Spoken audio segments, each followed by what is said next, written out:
Italian Football Podcast. Inter have ended negotiations with Chelsea over the weekend after Lukaku and his lawyer failed to reply to phone calls from club directors, Inter club directors, on Friday, and that suggested that, well, did he actually still want to return to Inter? Very, very bizarre, because it seemed like this was going to happen. It now looks like Lukaku is on his way to Juventus. Juventus have a verbal offer of 40 million euros, including add-ons, but they will only make their move once Dusan Vlahovic is sold. PSG are set to make an official bid for Vlahovic probably this week. So that's the situation. Let's start, Nima, first of all, though, with the Inter side of things and the Lukaku side of things, because they are connected. How much is it a shock, Lukaku's behaviour here? Because is it really a shock?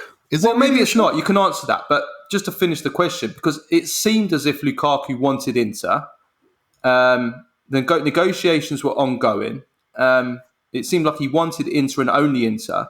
So why this behaviour? Why this sudden turnaround? Well, that's exactly it. This is classic Romelu Lukaku. If you look at his career, he does not handle his relationships very well. He's absolutely hated by Everton. He's hated by Manchester United.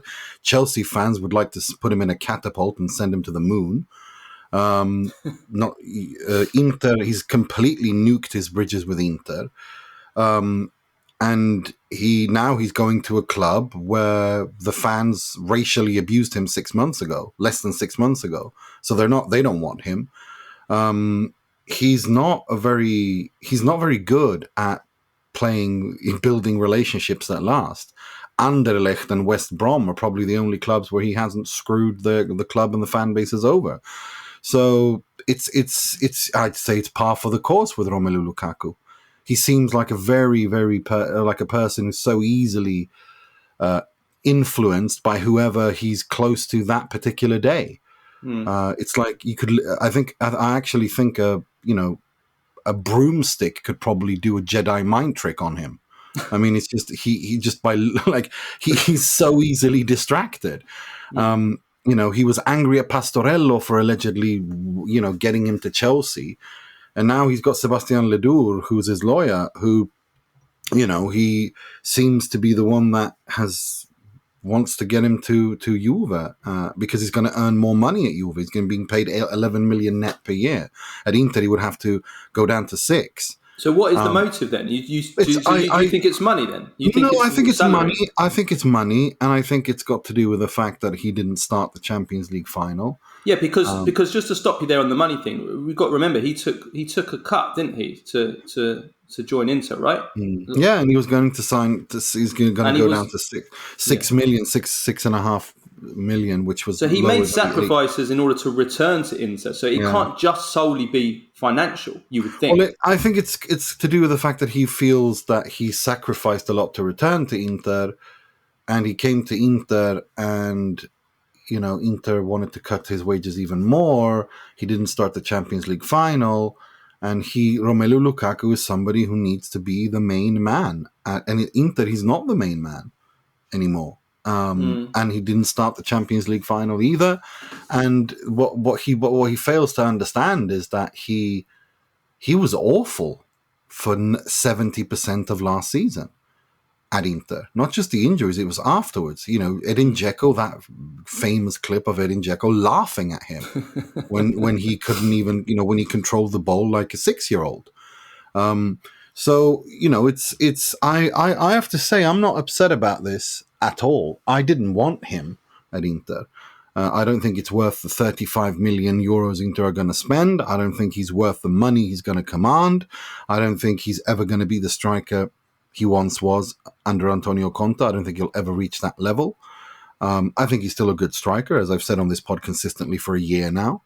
And I think he will going to Juve. He will be the main man. That's what matters to Romelu Lukaku. Yeah, the most. that's what I think possibly is the main motive for him, that maybe he is going to become the main man then. But a lot of it just still doesn't add up to me in terms of the time frame. I mean, if it's financial, it doesn't quite add up because of what, like we just said, he's already taken sacrifices in the past and made it clear, and that's made it clear that money wasn't the most important thing, certainly last year. So why should it be this year?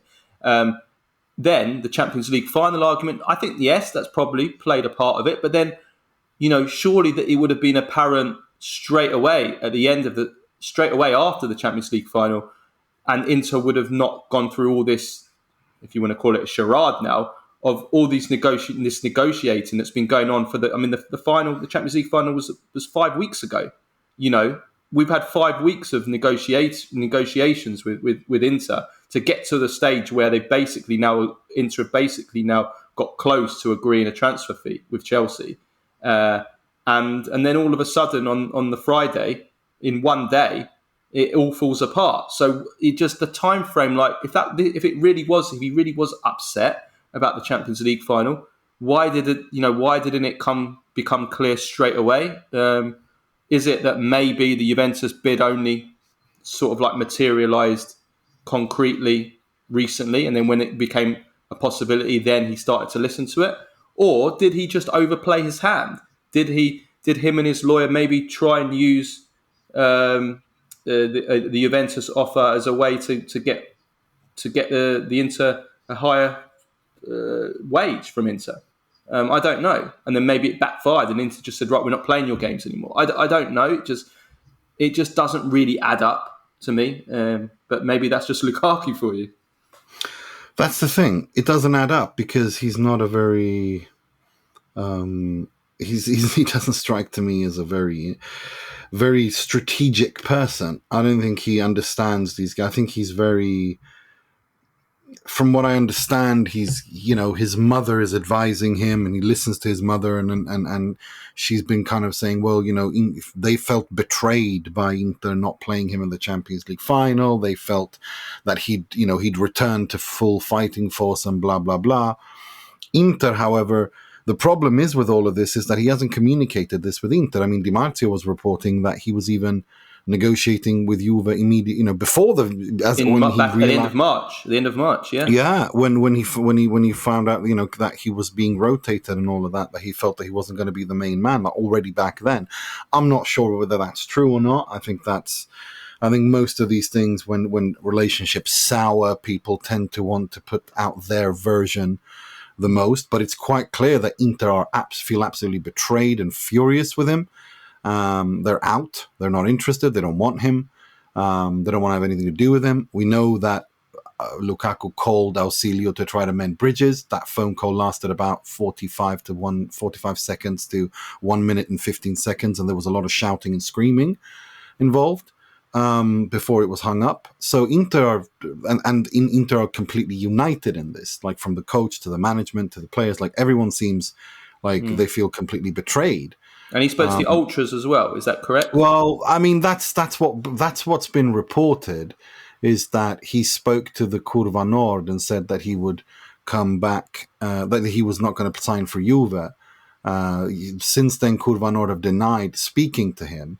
But then again, I don't really believe that either, because I think they would look like absolute idiots if they confirmed that they spoke to him and he lied to them, and then he goes to Juve. That will put them in a position where they will have to act, and I don't think they want to put themselves in that position. I think everyone has a vested interest in this mess to make themselves look good, and so I don't. What is the feeling of the fans overall towards Lukaku now, and what will their feeling be if he joins Juventus? What will the feeling be? If he were to join Juventus, he would be the biggest traitor in Inter's modern history. Don't doubt. There's no doubt about it, because Inter moved heaven and earth to get this guy. You have to remember, they forgave him when he came back. He forgave him when he came back. They backed him even though it was a difficult season. Everyone was looking forward to next season, that he was going to alternate with Thuram. He completely did this, created a complete and utter mess. And that game, I'm kind of glad that game is being played Inter Juve at San Siro in February, because I think that Inter will be handed a permanent stadium ban for the rest of the season after that game.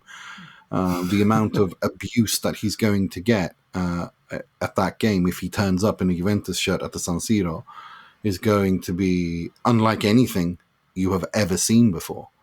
You have to remember, this is a guy who has declared his love. I mean, let's remember what he did at Chelsea when he was asked, could you ever play for Juve and Milan? And he looks down dramatically and says never about 15 times. And that's no exaggeration. My, he says.